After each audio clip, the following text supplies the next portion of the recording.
Thousands of people insist these ancient books should never have been removed from the Bible. Others argue they are so dangerous, they should remain sealed forever. So, who's right? Before I give you my answer to this very controversial question, let's investigate each of these forbidden texts one by one. Because among them is one book mentioned inside the Bible itself, yet mysteriously missing from every Bible today. And by the end of this video, you'll not only know what it is, you'll understand why it vanished. Let's begin with one of the strangest, the Gospel of Thomas. The Gospel of Thomas. The childhood of Jesus rewritten, the childhood of Jesus is mostly a mystery. In the official Gospels, we only get a few brief scenes from the book of Luke. But the Gospel of Thomas fills in those gaps with shocking stories. According to this text, young Jesus wasn't just performing miracles, he had a dangerous temper. This book portrays a very different image from the loving, patient Jesus described in Matthew, Mark, Luke, and John. In one disturbing scene, a child insults Jesus. Jesus looks at him and declares, "You will no longer walk on your feet." And the child collapses, dead. Later, Jesus feels compassion and resurrects him. Another child bumps into Jesus, and Jesus curses him, turning him into stone.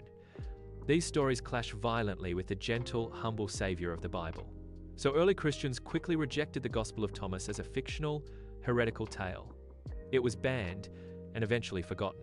Now, on to the next forbidden text. The Testament of the 12 Patriarchs.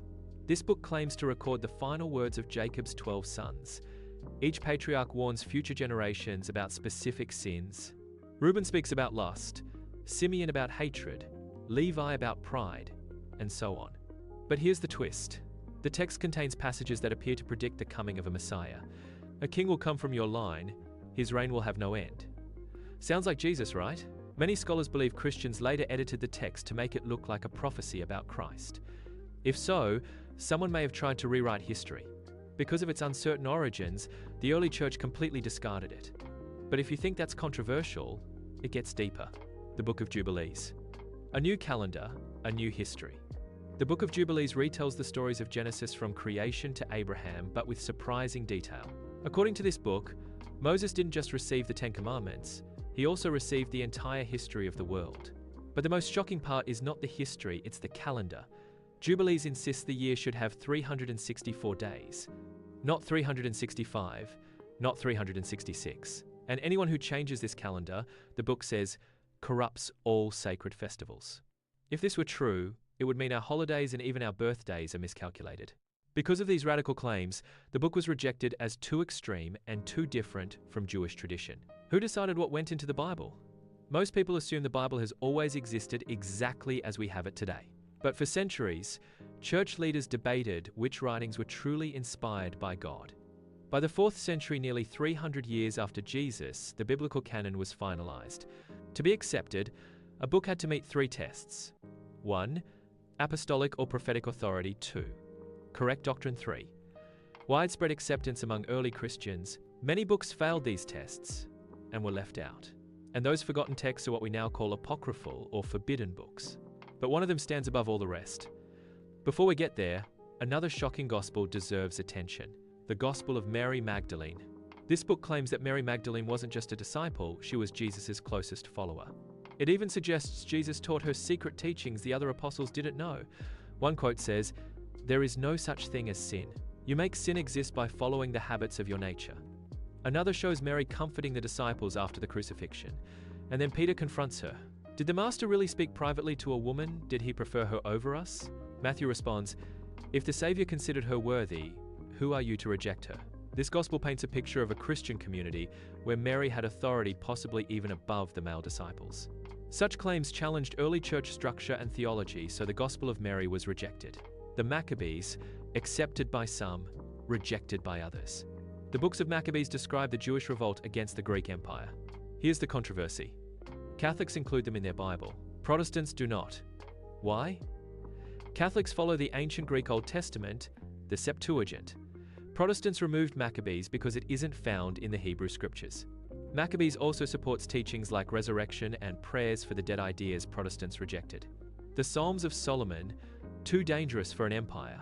These 18 ancient hymns, written around 60 BC, describe corruption, injustice, and oppression under Rome.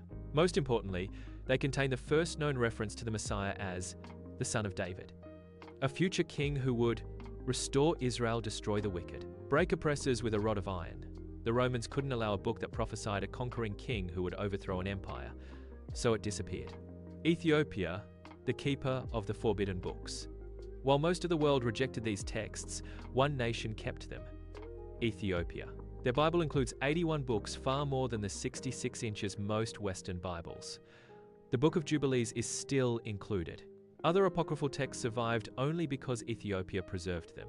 If you want a full video exploring why Ethiopia kept these books, comment the Ethiopian Bible and I'll make it. Now, we've reached the most feared, debated, and mysterious forbidden book of all. The Book of Enoch, the missing book the Bible quotes. This book is so strange, so supernatural that many Christians believe it should stay banned forever. But here's the twist. The Bible itself quotes it. In Jude 1 verse 14 to 15, Jude directly cites a prophecy found only in the Book of Enoch. So why isn't it included? Because the Book of Enoch reads like a supernatural epic. Angels descending to earth, forbidden knowledge, hybrid giants, cosmic punishment. Enoch describes how angels called the Watchers came to earth, married human women, and produced a race of giants, the Nephilim. These giants devoured everything: animals, crops, and eventually humans. The angels also taught humanity secrets: weapons, sorcery, cosmetics, metalworking. Knowledge that advanced civilization, but corrupted it. According to Enoch, the flood happened not just because of human wickedness, but because of the Nephilim's destruction. No wonder early Christians found this book too bizarre, too dangerous, and too supernatural to include. And because it was written many centuries after Enoch's lifetime, its authorship was doubted as well.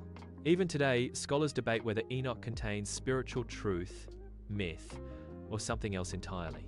If you want a deep breakdown of all its mysteries, click the next video where we explore the Book of Enoch in full detail.